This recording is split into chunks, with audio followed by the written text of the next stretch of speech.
Dans le Saint-Empire, autour des années 1540, suite à la réforme protestante, les commandes ecclésiastiques se font de plus en plus rares. Ce sont alors majoritairement les cours princières qui emploient et font vivre les artistes. Les peintres allemands dont nous allons parler dans cet épisode sont itinérants. Ils ont tous fait un passage par la France et l'Italie avant de s'installer à Prague, à la cour de Rodolphe II, qui devient entre 1580 et 1610, comme nous le verrons, un centre artistique d'importance. Rodolphe II, passionné par les arts et les sciences, est empereur du Saint-Empire. Il est fils de Maximilien II et petit-fils de Charles Quint. Élevé à la cour d'Espagne, il est favorable à la contre-réforme, contrairement à son père qui avait manifesté une certaine tolérance à l'égard des réformés.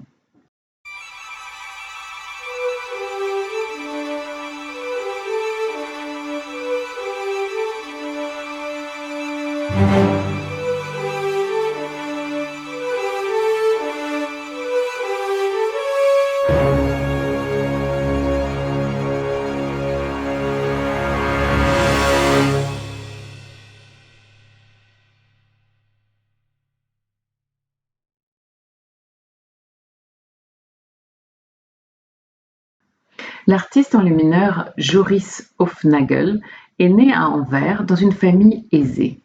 Il voyage dans sa jeunesse en Grande-Bretagne, en France et en Espagne avant de s'installer bien plus tard à la cour de Prague, puis à Vienne.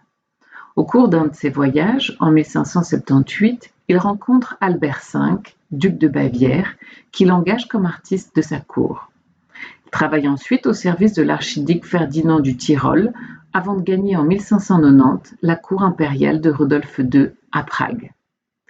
Cette planche est tirée d'un ouvrage en plusieurs volumes, les Mira Calligraphiae Monumenta. Conçu entre 1561 et 1562 par Georges Boclet, secrétaire de l'empereur Ferdinand I, comme une démonstration de sa maîtrise technique et de ses talents en matière de calligraphie. Relativement petit, il mesure 16 cm de haut sur 12 de large. L'empereur Rodolphe II confie en 1591 à Joris Hofnagel la charge d'illustrer le livre de miniatures. Des fruits, des fleurs, des insectes ou des petits animaux. De nombreuses espèces botaniques et animales sont représentées. Sur la page ici présentée, le miniaturiste dessine une fleur, une moule et une coccinelle avec une grande précision, un souci de naturalisme alors nouveau dans l'art de l'enluminure. L'artiste organise la composition de la planche savamment, créant un équilibre parfait entre le texte et l'image. Par un effet de trompe-l'œil, la fleur, appelée croix de Malte à cause de sa forme, semble coincée dans un interstice du feuillet. La tige semble en effet traverser la page et on la retrouve de l'autre côté de la feuille. L'ombrage de chacun des éléments participe également à l'effet illusionniste. Pour réaliser les planches du livre, l'artiste travaille essentiellement à partir de gravures et dessins d'autres artistes essentiellement néerlandais. Ces documents étaient disponibles dans la bibliothèque impériale de Prague. Joris Hofnagel a illustré d'autres manuscrits à caractère scientifique, comme les Civitates Orbis Terrarum, les cités du globe terrestre, un atlas des villes du monde conçu par un chanoine de la cathédrale de Cologne, Georges Brun. Parallèlement à son activité de peintre miniaturiste, Joris Hofnagel avait aussi une activité de cartographe, écrivait de la poésie en latin, était musicien et parlait plusieurs langues. Son activité, comme son érudition, sont propres à la culture raffinée et à la curiosité des cours de l'Empire. On sait par exemple que l'empereur Rodolphe II était collectionneur et possédait une Kunstkammer ou un cabinet de curiosités dans lequel étaient conservées des œuvres d'art mais aussi plusieurs espèces animales et végétales. Un inventaire réalisé entre 1607 et 1611 y relève des moulages de lézards en plâtre, bêtes en argent, carapaces de tortues, nacres, noix de coco, poupées de cire coloriées, figurines égyptiennes d'argile, miroirs de verre et d'acier, lunettes, coraux, boîtes, plumes éclatantes, vases, torses de femmes en plâtre couleur chair, échiquiers d'ambre et d'ivoire, crânes, calices d'or. Dans les Mira Calligraphiae Monumenta, le peintre représente très vraisemblablement certaines espèces qui se trouvaient aux collections royales. Giuseppe Arcimboldo est né à Milan dans une famille de peintres. Il entre au service de Ferdinand de Bohême, puis, en 1560, est appelé à la cour de l'empereur Ferdinand Ier à Vienne. Il y est chargé de réaliser les portraits de la famille impériale. Il reste ensuite au service de son successeur, Maximilien II. C'est pour ce dernier qu'il peint ce portrait de famille en 1563. L'empereur est peint aux côtés de son épouse Marie d'Espagne et de leurs 3 enfants. Les personnages sont représentés dans un palais, dans des postures hiératiques et stéréotypées. Notons que l'empereur porte le même costume que Charles Quint dans le portrait peint en 1532 par Jacob Sesneguer, étudié dans le précédent épisode. À côté de ces portraits pour le moins conventionnels, qui doivent aux portraits en pied que nous avons évoqués lors du précédent épisode, Arcimboldo développe un art plus surprenant. Ce tableau figure un bibliothécaire imaginaire constitué d'une juxtaposition de livres et divers objets relatifs à la lecture. Les membres du corps sont formés par des livres de tailles différentes et des marque-pages insérés dans certains forment les doigts du personnage. Il est coiffé d'un livre ouvert, ses yeux sont faits de loupe pour la lecture et sa barbe de queue de martre, utilisée pour épousseter les livres. Selon plusieurs historiens de l'art, le peintre aurait voulu représenter dans ce tableau le collectionneur Wolfgang Latzius, conservateur des manuscrits précieux de l'empereur Maximilien. Arcimboldo peint ce tableau probablement juste après avoir réalisé la première version des Saisons. L'artiste avait commencé à travailler à cette série alors qu'il travaillait au service de Ferdinand. Comme pour le bibliothécaire, ces têtes sont composées d'une juxtaposition de fruits, légumes, végétaux, fleurs, symbolisant les 4 saisons. Il renouvelle la série entre 1572 et 1573. Tableau cette fois commandé par l'empereur Maximilien II de Habsbourg pour être offert à l'électeur Auguste de Saxe. Il s'agit de glorifier la maison des Habsbourg. En effet, la variété et la diversité des fruits et légumes représentent les richesses des terres de l'Empire. Une autre série de tableaux, conçue dès 1566, figure les 4 éléments. Elle complète cette série. Les figures sont cette fois vues de profil, 2 tournées à droite et 2 à gauche. L'air est composé d'une juxtaposition d'oiseaux. Le feu, de bougies, diverses mèches allumées, tisonniers, canons et allumettes. Il porte d'ailleurs autour du cou le collier de l'ordre de la Toison d'Or.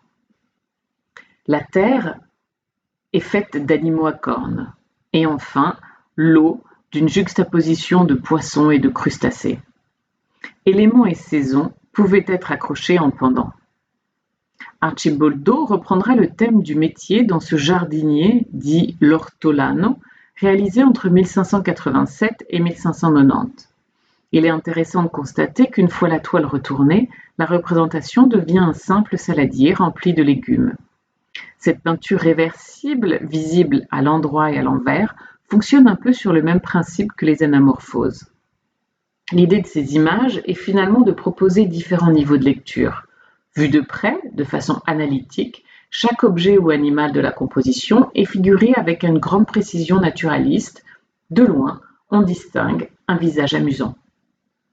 Ces compositions burlesques et originales rencontrent un grand succès à la cour, jusqu'à tel point que l'empereur se fait représenter en Vertum, divinité romaine protectrice des jardins et des vergers, en 1590, dans une composition similaire à celle des saisons précédemment évoquées.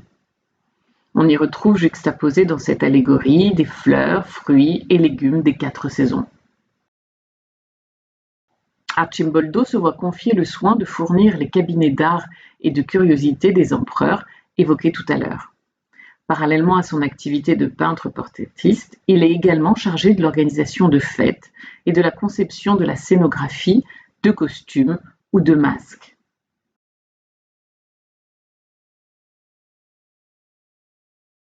Ce tableau allégorique est peint vers 1591 par Bartholomeus Stranger, un peintre et graveur flamand actif dès 1580 à la cour de Rodolphe II de Prague. Il devient alors un artiste de cour renommé, assumant la fonction de premier peintre.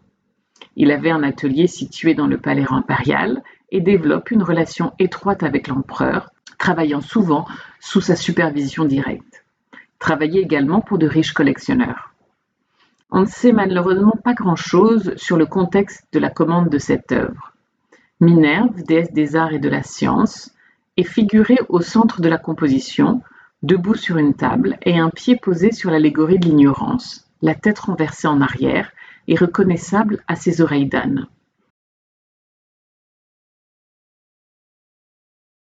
Remarquons qu'une gravure de Giovanni Antonio da Brescia, réalisée vers 1500, représente une allégorie du salut de l'humanité, d'après un dessin inachevé de Mantegna, qui figure une allégorie de l'ignorance dotée d'oreilles d'âne. Il est intéressant aussi de noter que dans un dessin de Spranger, conservé au Metropolitan Museum of Art de New York, figurant Diane et Actéon, une figure féminine vue de dos, en train de se dévêtir, est clairement reprise d'une célèbre gravure de Marc-Antonio Raimondini d'après Raphaël, Le Jugement de Paris. Mais revenons à notre tableau. Le corps de la déesse, gracieux et longiligne, adopte une pose caractérisée par un fort déhanchement qui rappelle les figures du Parmesan. Ces seins découverts font référence à la déesse comme mère nourricière de la sagesse et ajoutent une dimension érotique à la représentation. Le corps, modelé par une lumière froide, est vu en légère contre-plongée, ce qui lui confère un aspect monumental.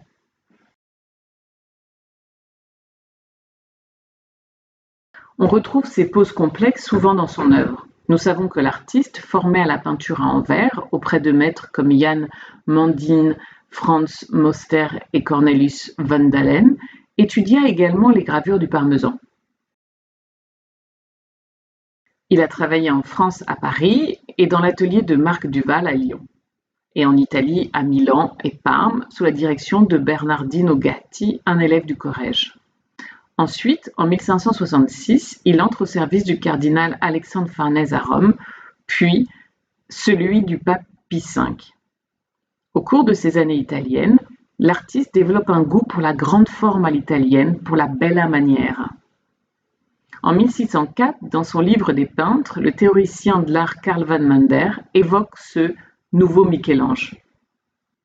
Illustre envers soi Spranger, lequel, dès sa tendre enfance, eut de la nature elle-même en partage, couleur et pinceau, lui que l'aimable Pittura daigna combler de ses faveurs et prendre pour époux, lui apportant par surcroît ses grâces. Certains dessins de Bartholomeus Spranger sont gravés par Henrik Goltzius et circulent ainsi dans l'Europe. C'est le cas par exemple de cette figure d'Adam et Ève, dont la pose de la première femme reprend le déhanchement et rappelle celle du tableau de Cranach vu dans l'épisode précédent. L'artiste connaissait peut-être une gravure de Cranach où Ève reprend la même attitude.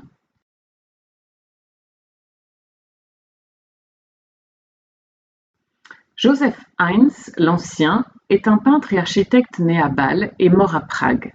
Après une première formation auprès de Hans Bock à Rome entre 1585 et 1587, il devient l'élève de Hans von Archen. Il voyage ensuite dans plusieurs villes d'Italie où il découvre les œuvres du Corrège, du Baroche et des frères Carrache qui le marqueront. Dès 1591, il s'installe à Prague où il devient peintre de cour de Rodolphe II. Il ne reste dans la ville que quelques années avant de repartir pour Rome sur l'ordre de l'empereur pour réaliser des copies d'œuvres antiques.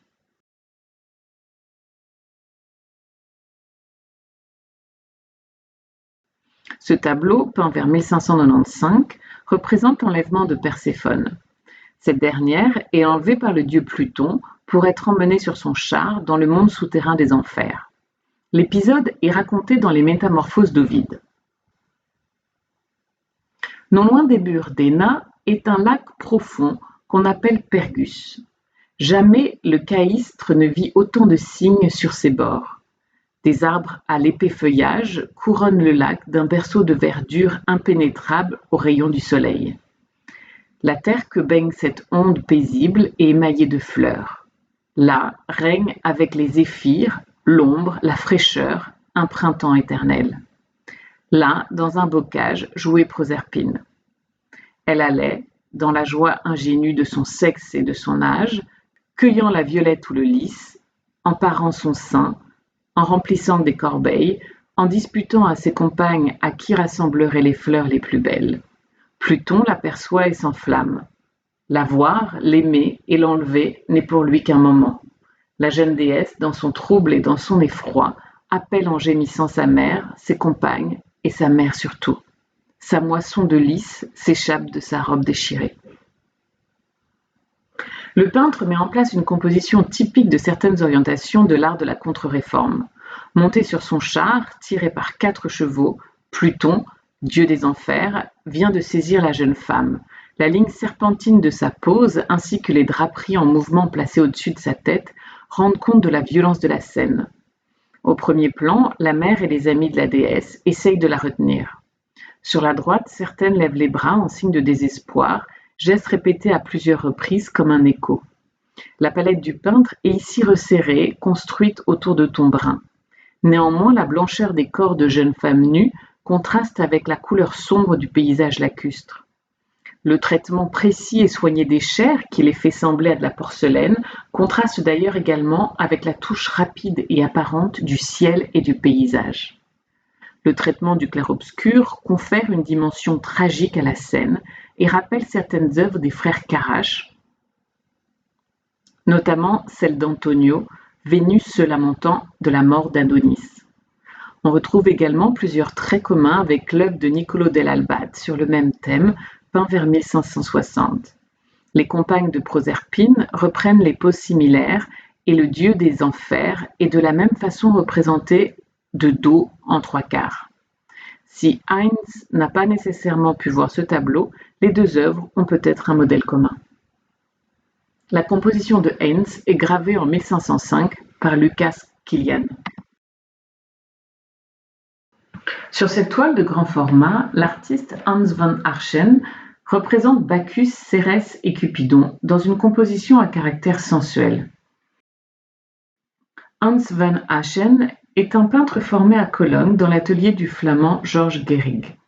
Il continue ensuite sa formation en Italie à Florence, Rome et Venise, notamment auprès du Tintoret et de Véronèse. En 1592, il s'installe à Prague pour travailler au service de Rodolphe II. C'est alors qu'il réalise ce tableau. Le peintre met en place une composition complexe, construite sur la sinuosité des lignes et un soin particulier pour le fini.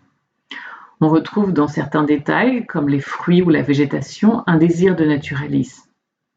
La déesse Cérès, reconnaissable à l'épi coincé dans sa coiffure, est représentée nue, de 3/4 dos. Son regard est tourné vers le.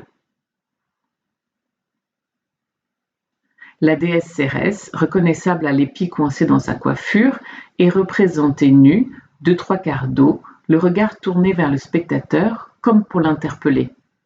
Cette composante ajoute à la dimension érotique de la toile. Sa pose est élégante et son corps allongé jusqu'à donner l'impression que la jeune femme a plus de vertèbres que de normal. La figure allongée est traitée avec un modelé raffiné et précieux et une touche lisse et uniforme faisant ressembler sa peau à de la porcelaine. Si on peut comparer son tableau avec celui de Spranger analysé tout à l'heure, répondant au goût probablement de Rodolphe II, ici, les personnages ne sont plus baignés dans une lumière froide, mais les couleurs sont au contraire chaudes, à la manière des peintres vénitiens. Le dieu du vin Bacchus, figuré ici sous les traits d'un beau jeune homme, coiffé de feuilles de vigne, est placé entre Cérès, déesse de l'agriculture, des moissons et de la fécondité, et d'un amour portant une corbeille de fruits. Le sujet du tableau fait référence à une citation de l'acteur et poète latin Terence, devenu proverbe au XVIe siècle. Sine serere et Baccho friget Venus, c'est-à-dire sans Cérès et Bacchus, Vénus gèle, ou alors sans Cérès ni Bacchus, Vénus prendrait froid. C'est-à-dire l'amour a besoin de vin et de nourriture. Le sujet est traité par plusieurs artistes de l'époque et notamment dans ses dessins de Hendrik Gortius vers 1600, puis 1606. Dans cette dernière version, Cérès nue est aussi vue de dos. Dans une gravure de Jan Sijnredam sur le même sujet, la déesse des moissons est déjà figurée de dos. Néanmoins, dans ces versions, Vénus est présente alors qu'elle est absente dans l'œuvre de Van Archen, réduite à 3 personnages. On retrouve par ailleurs le proverbe dans un livre d'emblèmes, Microcosmos Emblème, publié en 1579. Cérès tient dans la main un grand verre de vin blanc qui permet à l'artiste de montrer ses talents de peintre.